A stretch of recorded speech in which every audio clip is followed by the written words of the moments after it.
This is not working out quite as I was hoping as it would. Oh.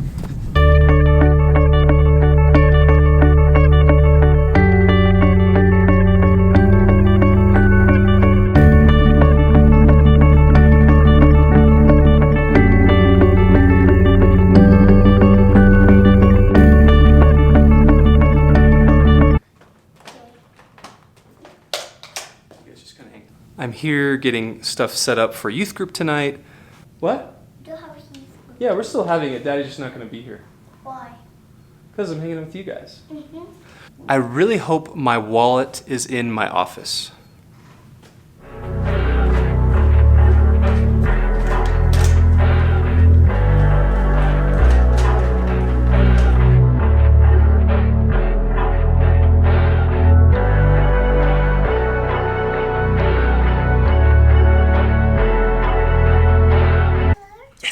Yes!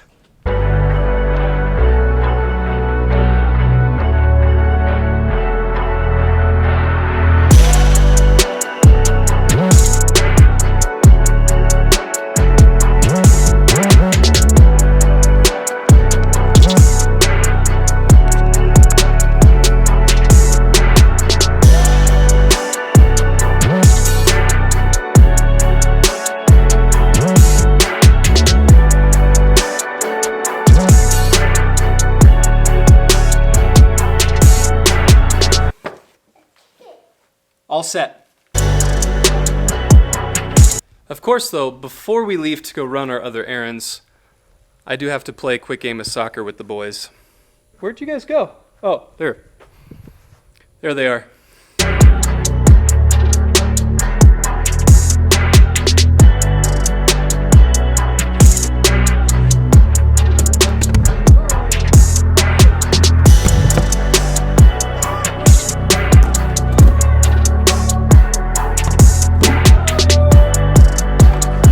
Getting a birthday card for my dad.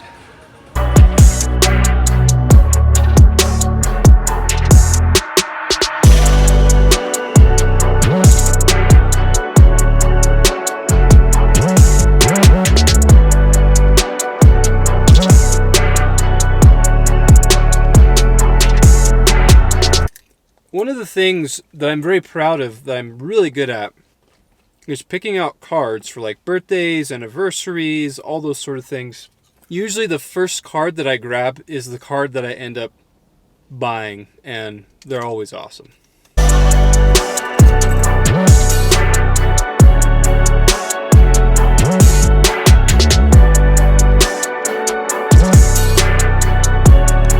I think we're gonna do a little sledding right over here.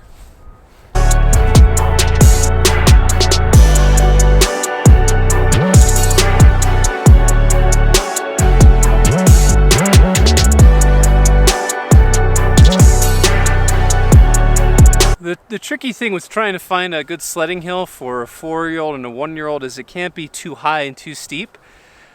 But they're just, yeah, it's not easy.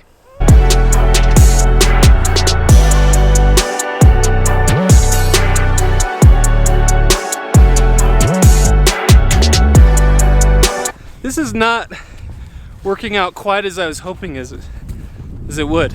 Oh.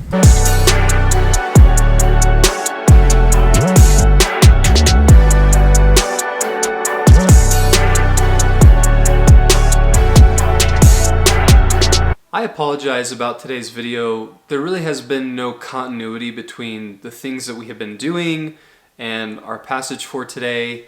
I just have kind of been filming random things, and come to think about it, that's most of the videos.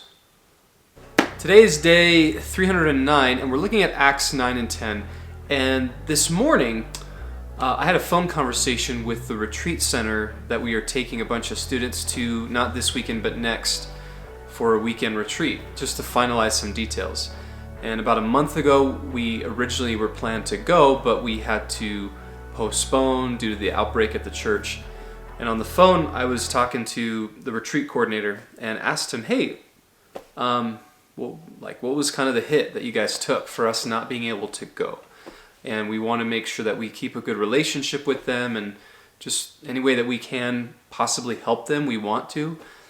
And he was telling me about one of the groups that had come up that weekend, had brought an additional 25 students without telling the retreat center. Like that's a pretty major logistical error if you fail to tell the retreat center, hey, we're bringing 25 extra people. But it worked out with us not being there because they took a lot of what they would have used for our group, even though 25 is it's a major percentage, but not quite half of what we were going to bring up.